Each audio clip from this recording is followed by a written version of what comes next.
And we are live. Hello and welcome to another episode of the MMK Show. Today we're going to be talking about what's going on in the world of India sourcing in Amazon FBA and how you can be very profitable in 2023. Hi Margaret and Kevin, how are you guys doing? Good morning, Meghla. Bright and early for you today? Very early for me. It's 6 a.m. I need my coffee. That's good. Great. So, first of all, we're on the moon. We're over the moon, literally and figuratively. So, India has become the fourth country in the world to land on the moon. And India landed near the south pole of the moon. So that's pretty exciting. Everybody over here is so excited about that. There was live streaming happening in different clubs and restaurants, and everybody was kind of, gathering together around and watching it live. So that was very, very exciting. And we've got Chris Thomas saying hi. Hi, Chris. How are you? Hi, Chris. And for anyone that doesn't know yet, Meghla's organising trips to the moon.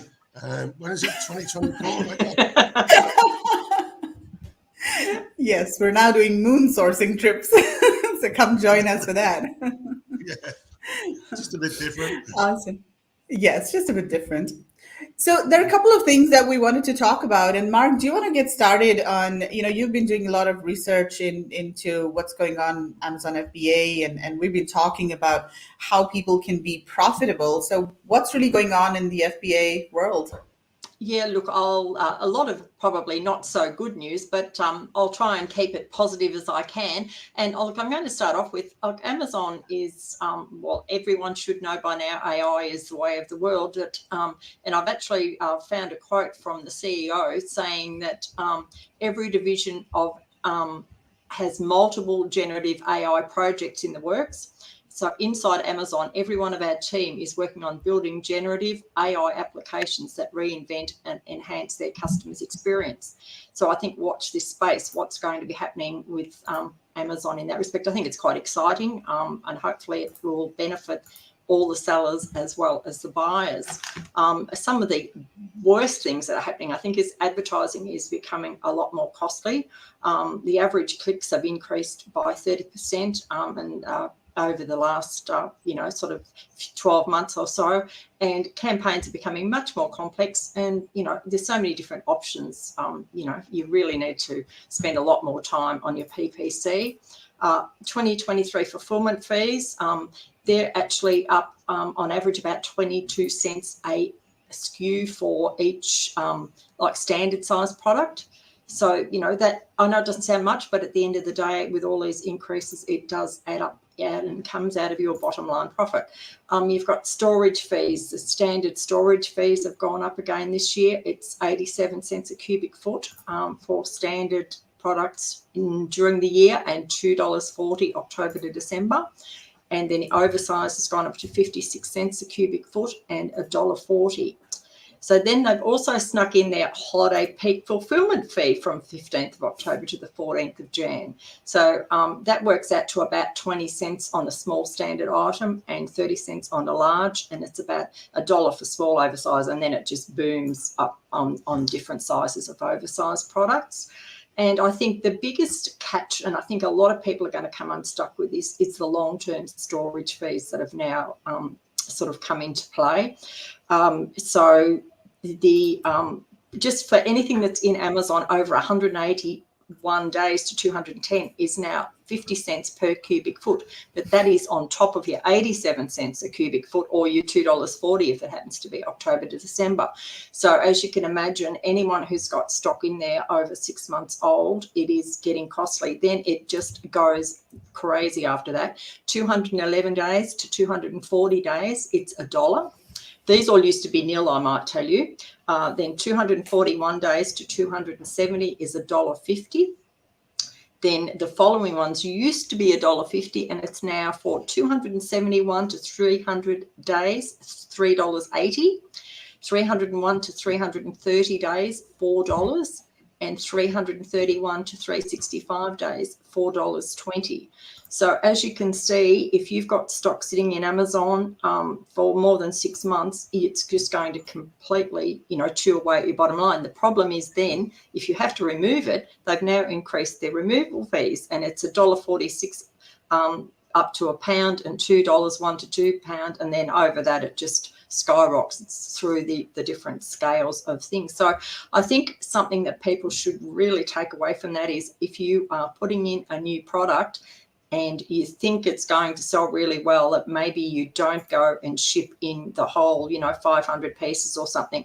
I think even though there is costs involved in putting it into a 3PL and people try to avoid that, when you look at the cost, if it's stuck in there for over 6 months, how much it's going to cost you, and then to take it out. And I just hate taking anybody who tells me they've taken something out of Amazon. Normally the products are so destroyed by they get them back that they've either got to spend money recartoning them to put them back in eventually, and you can't put them back in for 3 months if you take them out.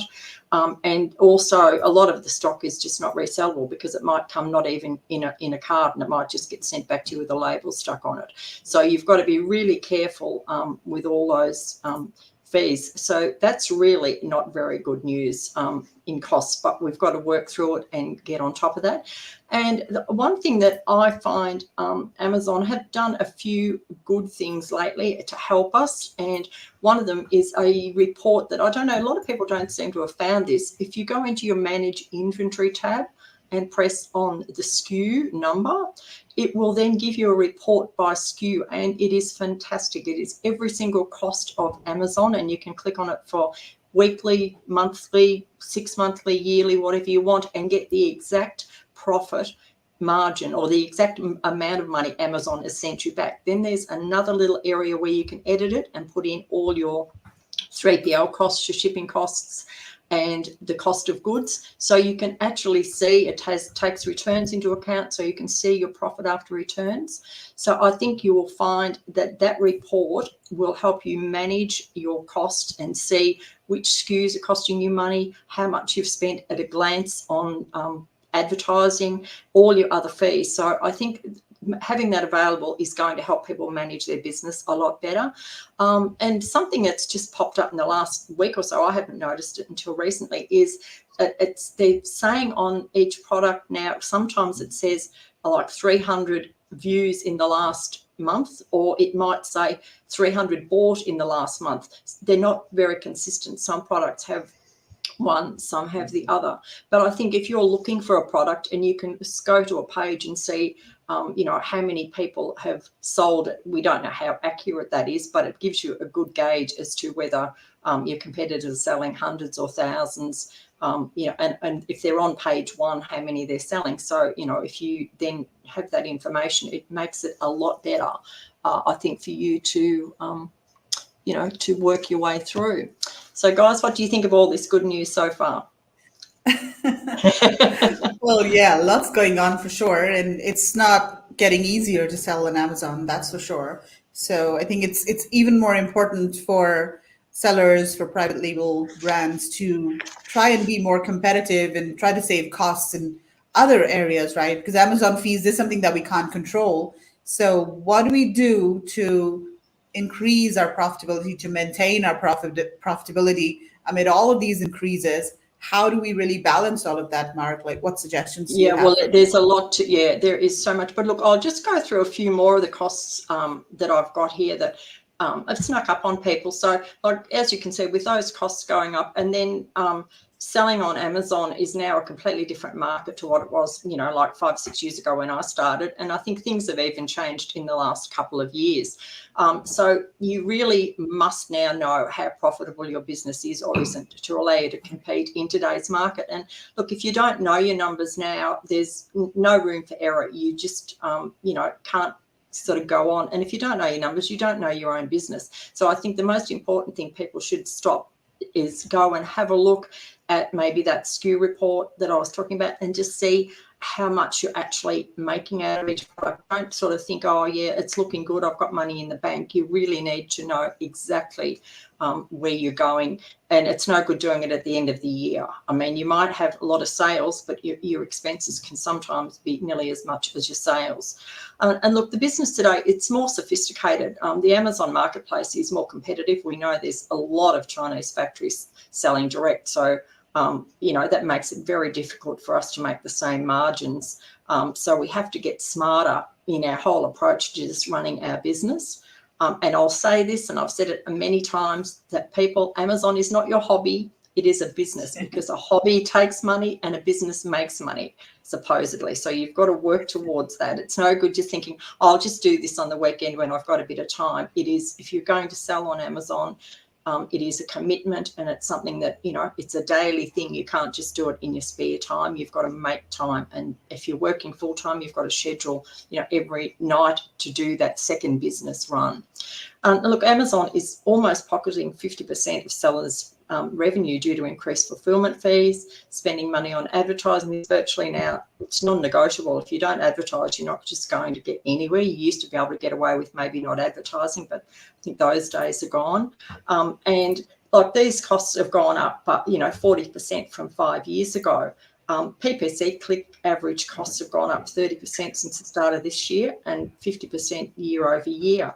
So Amazon is just, doing very well for themselves. They've netted 22 billion in revenue from Amazon Web Services and achieved 10 billion in revenue from their advertising with a 22% growth. So as you can see, we're all helping them grow very quickly, all our contributions. Mark, on the whole, why can't we just, I mean, I'm saying this not for me, but for people out there. I mean, like the supermarkets, they slowly increase their price, right? Why can't we sneak our prices up? Well, you can try and do that, but I find the issue is that what I tend to look at is how many people I'm competing with that are Chinese factories.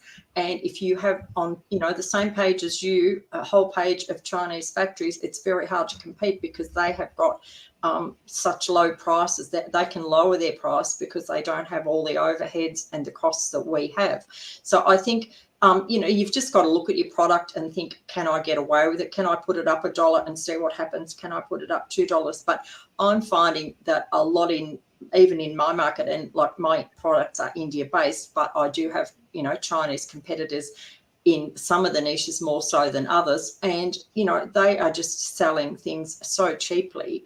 And they've got the money for advertising because they don't have the overheads again. So I think it's good to try, but I don't know, how people are going to go. And because if we can't move the needle, then it's a race to the bottom in a lot of cases, isn't it? No, well, I think we've got to run our business smarter. That's really what I'll go through, what you can do for that in a moment.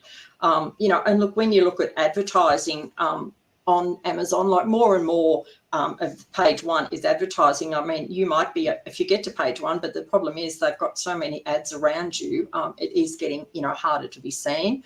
And like hacks that used to work, like, there was rebates and keyword URLs and giveaways. A lot of those things are no longer working. So Amazon have increased fees. The transport into Amazon has increased. It's making changes to the review system. If you have a look at the reviews, they are changing constantly, and it's hard to keep up with what they're doing with those, which is good and bad, because if people have had a lot of reviews for many years, and they've got thousands, and they take away some of the older reviews, that might help some people along the way.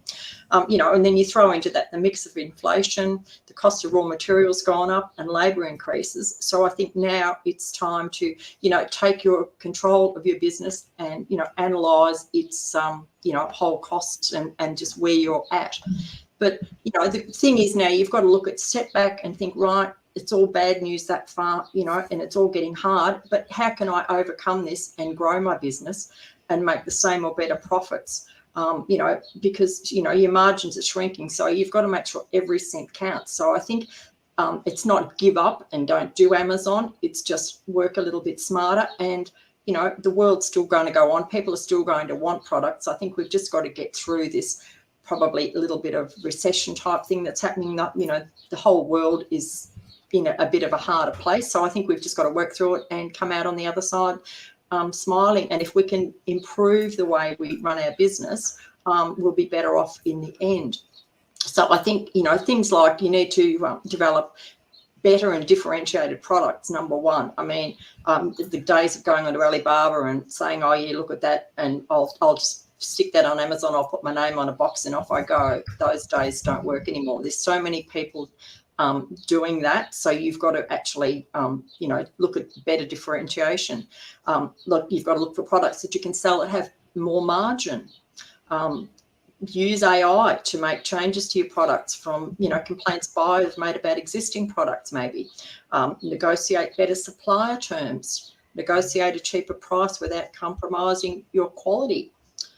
Can you redesign your packaging? Can you trim something off the size? To reduce your shipping costs and your Amazon costs? That is a huge thing. If you can take an inch off your packaging, by the time you ship it, you pay all the transport and all the Amazon costs. Everything is done on the volumetric measurements of that box. So that can be quite a substantial saving. Look at ways to improve your cash flow, maybe by sending smaller shipments more often instead of, tying up your cash.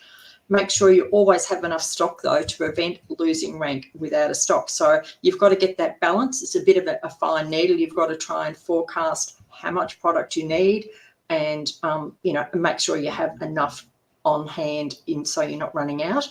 And look, don't procrastinate and find a product with great potential and just leave it sitting there thinking, I'll do that next month, I'll work on it, I'll do this, I'll do that. You've just got to get it to market faster. It's no good sitting around for 12 months. If you find a product, everyone else is going to find it, and by the time you go live, it's going to be a very crowded market. Then you've got, once again, the great AI. Use it to create compelling listings. Meghla's family has a business that we are managing, and I did all the listings with AI, and it was so good and so easy to do. I mean, you've got to give it the right information to start with, and the more information you give it, the better. But some of the listings they came up with were fantastic, and you can keep going back and saying, change it. And maybe in a few months get some more keywords from your research from after you've been selling and rerun your listings. It takes you 10 seconds to run it through AI. Once again, take advantage of your A+ content. Your storefront gives you that edge on your niche. Don't think I'll do it later. Make sure you're brand registered, trademarked, and got all those things in place when you start. You want to have the best looking listing with correct and easy to find information for the buyer to make that informed purchase. So, and I think the best way to do a lot of this is to actually not just go onto Alibaba and look for a product or, try and come onto our site and find a product, but it's to visit your supplier and go and see, what they can do for you. If you try and do it by email or, jumping on a site and just talking to them, it's very difficult. It can take you months to achieve what you can achieve in a few days. I think, going to a trade fair and discovering the opportunities, and you can do your business whilst on the spot, and I think just these two actions can project your business, and the cost will become insignificant in the time that you save. With the ease of negotiations and look face-to-face dealing with a supplier, it just makes so much difference. And we can talk about that because we know how they've treated our people. Meghla, we've got a few stories of those people who have spoken to the supplier. I'll take it over to you. Yeah, absolutely. So it just makes so much of a difference if you visit a supplier in person. They take you so much more seriously. They know that you are investing the money and the time to travel to the country, whether it's India, China, Vietnam, anywhere. And they just, give you better prices because they know that they're going to get long-term business from you. In fact, one of our India sourcing trip attendees had, after the trip, she reached out to one of the suppliers that we met. And initially she didn't tell the supplier that, she met him at India sourcing trip. And he was not replying to her. And he was like, okay, what do you want? And he's very slow in replying.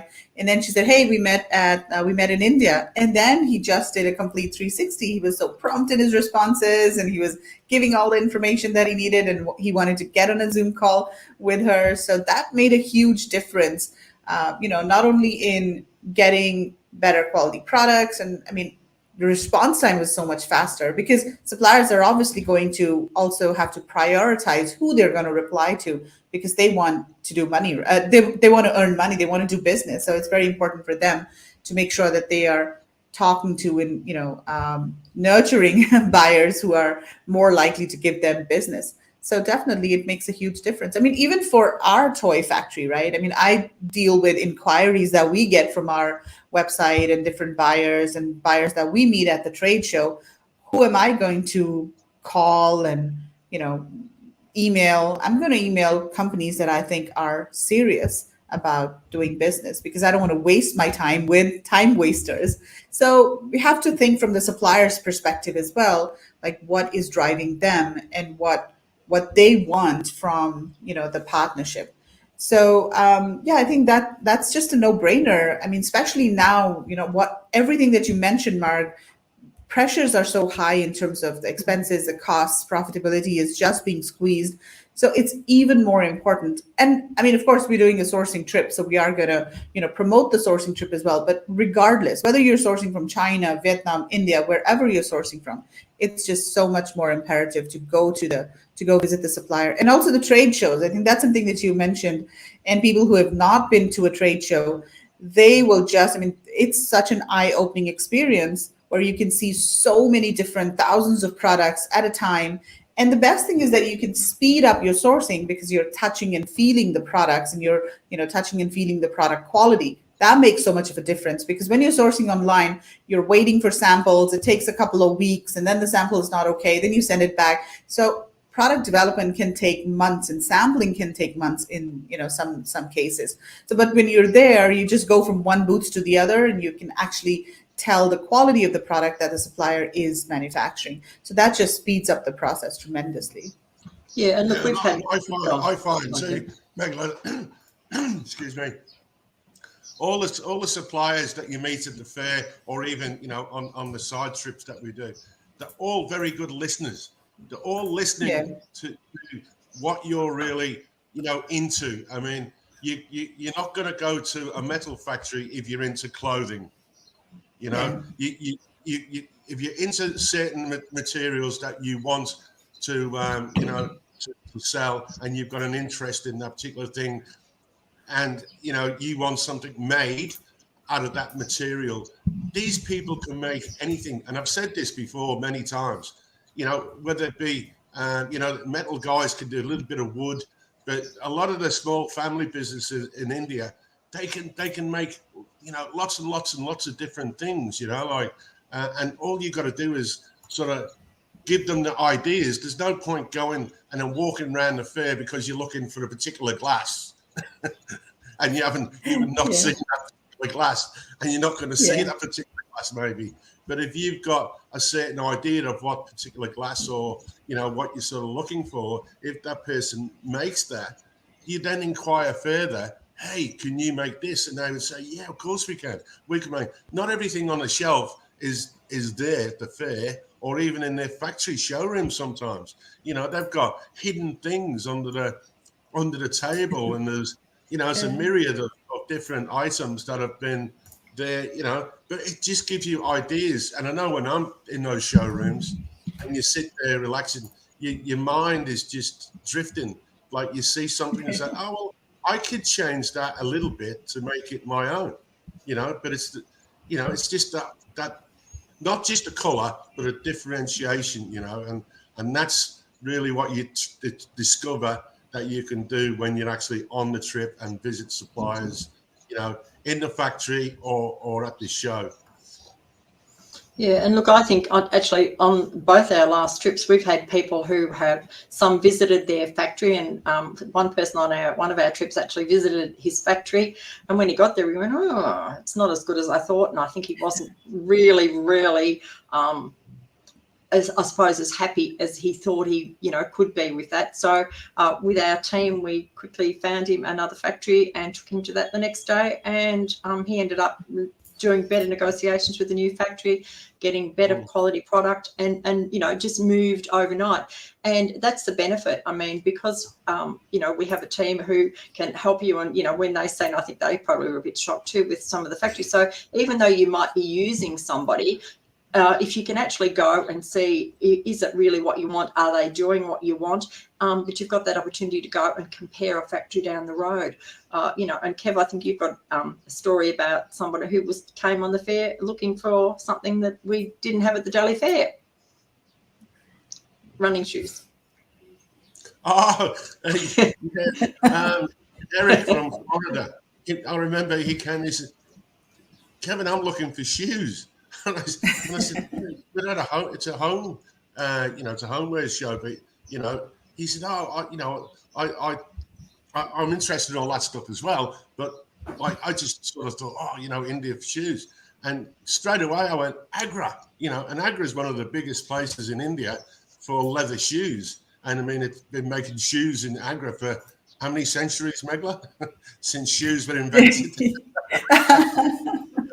Yeah, they used to make shoes for the Maharajas, Straight away within our conversation and a network, one of the sourcing agents, I quickly said, hey, can you organise a trip to Agra with Eric? Bang! Next morning, Eric's gone. He's in Agra, and he's looking at all these shoes. But and this is it. This is, you go there and you take advantage of the opportunities that lie. India makes anything and everything. I mean, some of the things we haven't even uncovered yet, Meghla, have we, Mark? There's so many products that you just. You don't. I still haven't got round the whole Daily Fair. Each time we go, I never get to the end because I get waylaid looking at. You see so many great opportunities. But even in some of the regions we haven't had time to visit yet. I know we've done Moradabad, and we've been to Moradabad 3 or 4 times, and we've seen a lot of Moradabad, and we've seen a lot of factories in Moradabad, and we know the quality of the factories that are in Moradabad. Quite, big and small, and family orientated, and very good factories to deal with, and very good products.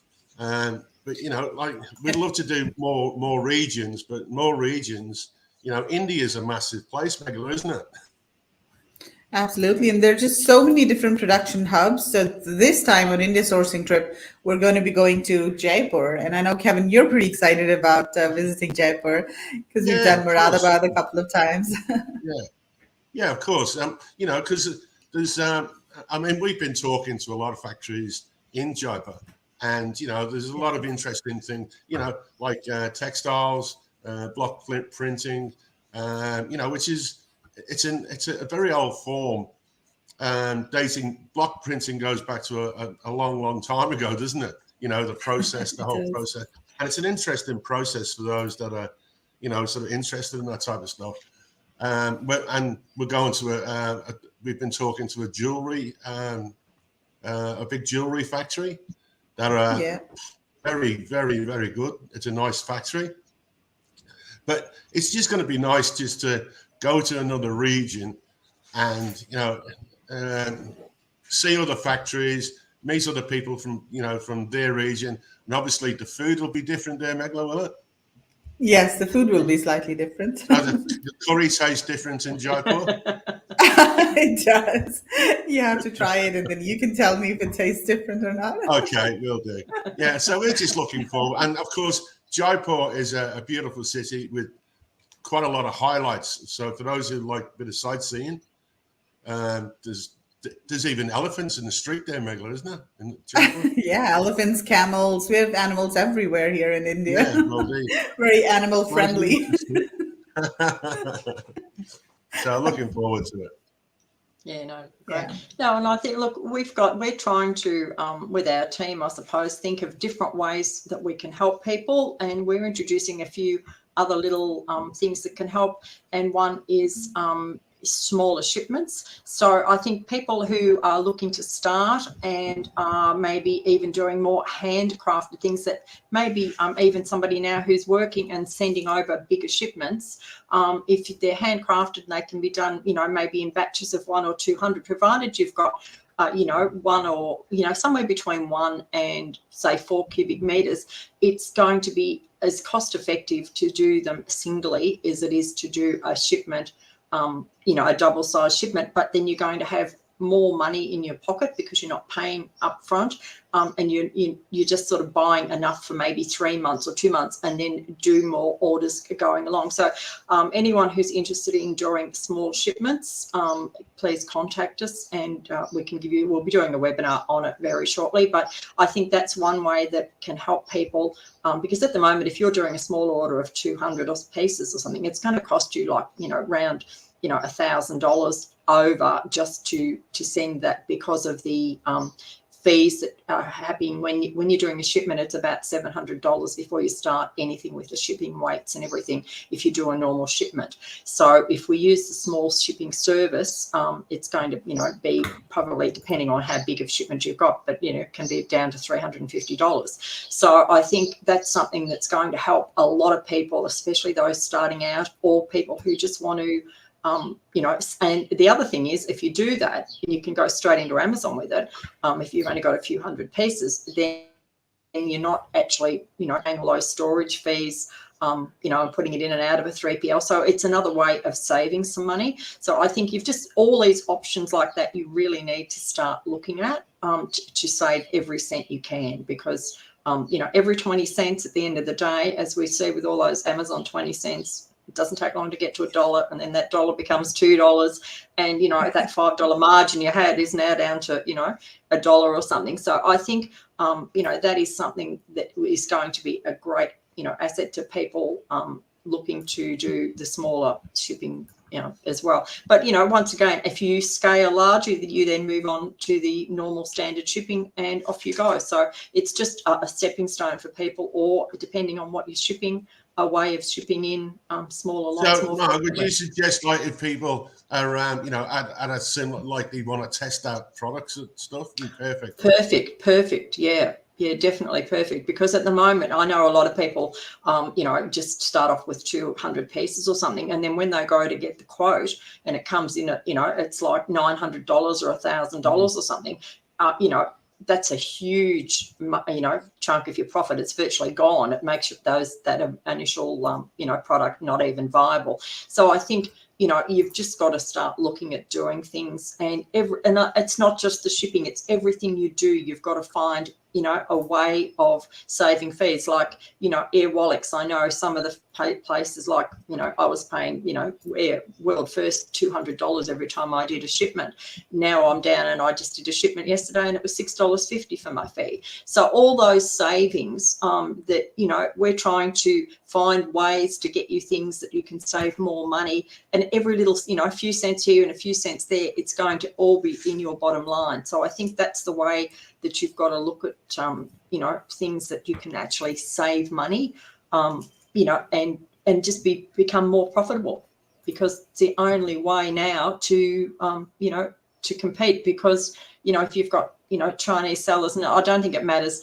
A lot of the India products are probably better because it's a lot harder than to actually copy. So they're not going to be, if you're sourcing from China and you don't differentiate, there's going to be 100 of your products on Amazon because they're just so easy to copy. At least with India, you don't get as much copying, and you're not going to get all the Chinese sellers being able to copy some of the products because of the materials and the way they're made. So I think that's another big advantage of actually sourcing, from India. But of course, obviously, there are some disadvantages because of the a little bit slower manufacturing time. But I think you've just got to get smarter with that once again, and talk to your supplier, work with your supplier. And I think that's another reason why you should go and actually meet your supplier and look at, we've been to our supplier, we've been to their home, we know them, like, friendly. And so to me, that makes so much difference to just an email to somebody, can you supply me this, and off you go, because you're never going to build a relationship like that. I think it's, that personal. Well, we've always been amazed too, Mark, haven't we, when, and Meghla, when we do, interview factories, and we, even when we're in India, and then we go to different factories, and we go to different, how, like, there's handmade metal products in one factory, but they're not a copycat at the next factory. They've all got their own style that they do, that they sort of seem to stick to. It's not all same throughout, is it? It's amazing how many different designs that they all have. You know, they have their own spin on everything. So it seems, you know, and the different factories that you sort of go to. So you'll never find the same.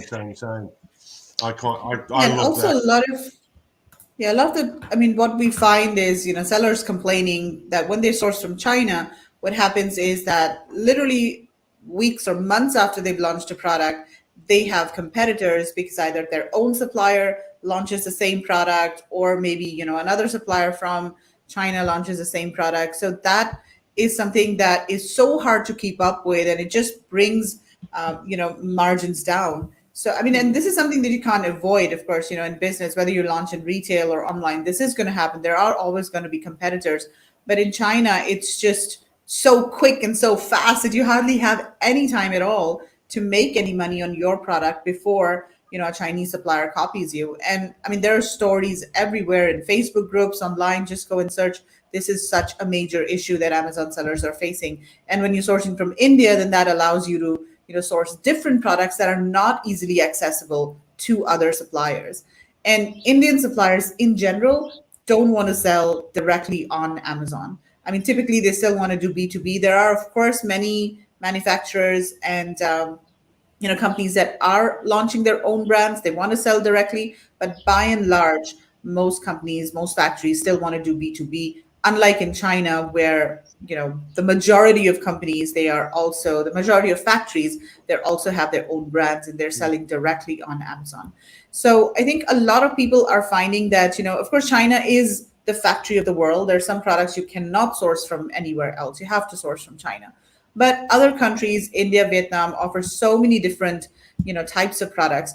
And people who start sourcing from these countries today are at an advantage because they are the early adopters. They are the first movers, right? So they have that advantage because, of course, India and Vietnam and a lot of other sellers are also discovering these countries. We are bringing sellers to India and Vietnam. And so next couple of years, these countries are also going to get saturated. You'll find a lot more, sellers sourcing from these countries and selling these products on Amazon. And of course, competition will be high. But right now is a good time to go to these countries to discover what kinds of products are on offer at the trade show that we visit on India sourcing trip, and just see if anything works for your business. And that's one great way to differentiate your brand. And two, just another thing that's come to mind, if anyone who is selling and is not using seller investigators to recoup all your lost inventory that Amazon lose in the warehouse, lose on the shipment in, lose somewhere along the way, I think that is another really good way. And, if you lose 10 products a month or something, that's a lot of your margin to make up that cost. So I think their fee is about, I don't know, 20% or something. I think they charge of what they recover. Yeah. And it is like, I just get a message saying, because they actually charge you and then Amazon pay you back. So I might get back, $20. So I go, oh, well, they must have recovered, like $100 or something for me. So because it's you have to go back in and have a look at what they've done all the time, because Amazon don't tell you, oh, this has been recovered, through sort of seller investigators. But I think you'll find that is really another way that you can, find a bit more money and get it back into your account and, beat Amazon, because you don't want to be just giving it more and more money to Amazon. They make enough already. They don't need all our extra, lost products. I don't know what they do with them when they lose them, if they find them again. Sometimes they tell me they've found something and they've put it back into stock, which I find really funny. I don't know, how that I'd love to be a little, person in the background and see how they keep control of all those things. But occasionally they'll do that to me, but not very often.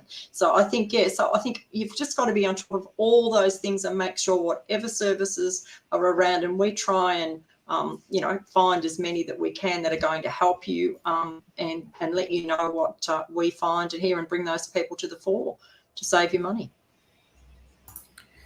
Yeah, definitely. And I think the other thing also is that, when you are traveling to these countries, whether it's China or India, you can also visit the factories over there. So if you're already sourcing from any country, of course, you should definitely visit your factory and build a relationship with them. That really helps in the long term.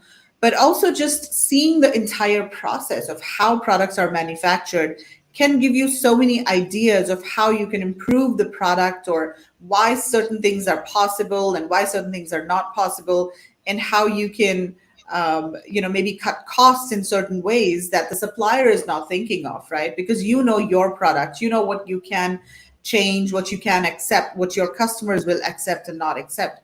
So once you see the process, once you know what goes into manufacturing the product, you're in a better position to make changes and to improve the production process to save on costs. I mean, that's something that's huge that people really don't think about. But once you're there with the supplier, you see the process, and then you're like, okay, maybe the supplier is doing this differently. Maybe we should change it to save a little bit of time here. And in production, now that I'm working in a factory, I'm seeing like things firsthand, but small things add up. And it's really, really, really the small things that count. I mean, in our factory, for example, one of the things that we're always focusing on is how do we make the product a bit lighter? Like, how do we reduce the amount of rubber that we are using in the product? Even if we save a few grams per piece, that adds up, and we can potentially save thousands of dollars over the course of a year. And if we do 4 or 5 of such things, whether it's the raw material that we are using, whether we're speeding up the process a little bit, whether we're making it more efficient, all of this just adds up, and at the end of the day, it saves you dollars, right? So for example, in the toy factory, I can start, once I start talking about this, I will not finish, I can go on for an hour about this. But for example, there are 2 processes. One is production, and then one is repair. So the repair department is where we spend a lot of time, making small changes, cutting extra pieces of rubber and grinding and everything. So that takes a lot of time, and it's a huge department. Now, our focus always is, what can we do to improve the production process, the actual, making of the toy, so that it takes less time to repair. And so there's so many things that we've done over there. For example, the way you pour the rubber into the molds really affects how, the toy comes out, the end product. And then how much of it you pour into the mold will also affect how much excess, rubber there is around. I know people who've not been to the factory won't know what I'm talking about, but it's the minor detail. Yes, Kevin, you know what I'm talking about. You've seen it. Yeah, I'm going to get a job there as the QA man. Yes, absolutely. So these are the things that you will not be able to see if you're not in the factory. And once you're there, the supplier might not even think about doing such things, but because you know your product well, you'll be able to make all of those changes. So it's just a no-brainer to come visit the factory. And even working on the packaging, I think, as well, because when you're there, you see they have other products, they're packaging, they're working. So you might see something that someone else is actually having packaged in using a different material. Like there's that waffle brown, like bubble wrap, but it's brown paper that we put across, and things like that. So I think if you get there and you can see what other people are doing, and maybe even talk about changing the packaging, to a different style, it can all save the money. And that's where the money is to be saved, because that's the only, as we've said, that's the only way at the moment. You might be able to set your price up $1, but you've got to save everything. Yeah, you don't need fresh air in any of your packaging whatsoever. Yeah. No, we learned that. Your packaging or your shipping cartons even. And, we a long time ago, we reconfigured our shipping cartons to, I think we got, in a lot of cases, 2 more. Yeah, we had 4 in some cartons, and we made them 6 because it's a lot less handling. Heaps and heaps of money when we did that. Yeah, no, it's amazing how much you can save with those things. And Christine was on our trip in 2022, and she's coming back this year. She says, the trip is amazing. IST look after you while you're there, like a baby with 3 godmothers. From getting picked up at the airport to getting SIM card to having all meals catered for, the detail is incredible. Thank you, Christine. Thanks, Christine. So she thinks I'm a grandmother too, does she? Thanks, So everybody thanks for watching, I your mean, so everybody watching here, tell us what you think are the challenges that you're facing in your Amazon FBA business. And what we want to do, let's start wrapping up because it's already been about 44 minutes. And we said we won't go over 30 minutes, and here we are. 45 minutes later. But I just want to go over the itinerary of India sourcing trip really quick so that, people who are not familiar with the trip, they get an idea of what to expect. So first of all, the dates are October 10th to the 17th. And the first day is October 10th. So this is arrival day. And as Christine said, we pick you up at the airport. So we send, a nice chauffeur-driven car with somebody to pick you up at the airport. And then we bring you to the hotel. We also buy you a SIM card at the airport in case you want a SIM card. That's totally optional. Some people prefer to just use their, existing service providers. Okay, the second day is the conference. So here's where we bring together a group of experts that specialize in sourcing and also e-commerce FBA experts. And we do a full day conference where we teach you how to, the latest strategies on how to source from India. And we're also going to be doing case studies this time. We're going to have panel discussions. So Christine, I know you're back and the content is going to be totally different from what it was at the previous conference. So there's a lot more opportunity to also engage with the speakers and, ask your questions. And then, of course, there's Bollywood night.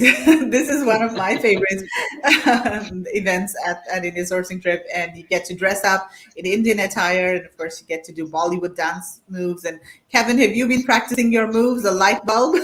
Come on, Kevin, go for it. Screw the light bulb, pat the dog, screw the light Pat bulb. the dog. There we go. Yes. Good. Every morning I get out of bed and I go, screw the light bulb, pat the dog. Pat the dog. I try not to get it mixed up. I try not to get it mixed up. Oops. Ouch. Oops. All right. So day 3, October 12th is when we start visiting the trade show. And, we've got experts to guide you at the trade show. We've got Chris Thomas from Australia. We've got Kylie Armstrong, who's an expert in design and product development. And we've got, Marg is there. We've got other e-commerce Amazon experts as well who are going to be there. Oh, we've got Mike Jackness, Dave Bryant. They're amazing at, developing products and coming up with new ideas. And they're going to walk around the trade show with you and help you identify products and also help you think about how to differentiate products, because that's something that people sometimes get stuck with. They go from one booth to the other and they think that, oh, these products are very similar. Maybe this is very saturated. It's very competitive. But when you walk with these coaches, they'll be able to give you ideas on how you can differentiate these products. Then, of course, we've got mastermind sessions with the experts in the evenings, and we've got drinks and dinner. Day 4, October 13th, is similar. So we've got trade show during the day and then networking in the evening. October 15th, this is a day for rest and recreation. So this is when you can just relax in the hotel, by the pool, or you can visit the school where we sponsor kids. It's called Dipalia. Or you can also do sightseeing and shopping. That's totally optional. Day 6, October 15th, that's when we go back to the trade show. And in the evening, we have some drinks and dinner at a pub. Day 7, October 16th, is when we go to the Taj Mahal. And it's a full day trip. So we leave early in the morning and then we come back in the evening. And then, of course, we have our farewell dinner that evening. And then October 17th is when we fly out. And then there are add-on trips. So if you do want to go to different city, this should be October 17th. Sorry, there's a mistake here because we leave on October 17th for Jaipur or Moradabad. So you can choose where you want to go, either Jaipur or Moradabad. And then October 18th, we are there the full day visiting factories. October 19th is when we end the trip and we come back to Delhi. So you can come directly to the airport from either Moradabad or Jaipur. And then you just, that's when you leave. Or you can decide to, extend your trip and do a bit of sightseeing in in Moradabad, or not Moradabad actually, but in Jaipur. Trying to do sightseeing in Moradabad. Yeah, not much to If I see could there. just add too, for those that have got factories in other areas that may want Yeah. to visit, please talk to us, because we can organise visits for you. I know we're doing Jaipur, I know we're doing Moradabad, but we can also organise those logistics for you as well. And our team members would love to sort of, guide you, do whatever, and, and make sure that it's going to be a perfect sort of sourcing venture for you. So just let us Yeah. know, guys. I mean, it doesn't. Is Timbuktu in India, Meghla? She probably doesn't know what Timbuktu. Timbuktu is. In case anyone wants to go to Timbuktu, like I was going to Yeah. say, we can. Right. And we are doing that. I mean, if you want to customize the trip, like if you do want to do some factory visits. So I see Vivian is here and she's coming with us on the trip. And Vivian, yes, you can buy a new sari for sure. I'm going to buy a new sari this time. I did for the match trip, but yeah, I need a nice new sari. And so we're organizing a trip for Vivian to go meet with her supplier because she's already sourcing from one supplier and she's going to meet with them because again, that just helps build the relationship and, helps you in the long term if you're sourcing with the same supplier. So yeah, reach out to us. You can email us at info@indiasourcing.net if you want us to customize the trip for you in any way. Maybe you want to go to a totally different city. For example, Agra. We took Eric to Agra for leather shoes. So you just skip one of the one of the trade show days, and we organize a trip for you in a different city. We're also organizing trips, and this is apart from India sourcing trip. We're also doing private sourcing trips.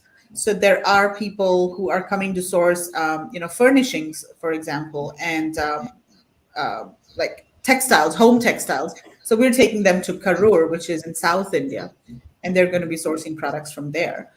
And yeah, I think one other thing that we did mention, Mark, is our done for you sourcing service. So Yes. this is something that we haven't really talked about. We haven't officially launched because we've been, sort of working in the background on it a little bit and just trying to fine tune the entire process. But we now offer a done for you service where we do the entire sourcing for you. We manage your supply chain right from the beginning until the end, including quality control.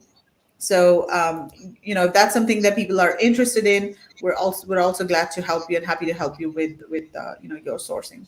And that's been very, very successful this year, Meghla, hasn't it? And sort of It taking up a lot has. of It's taking up a lot of yeah. our time, and it's something we believe that's going to take off even more, in the future as things, yeah.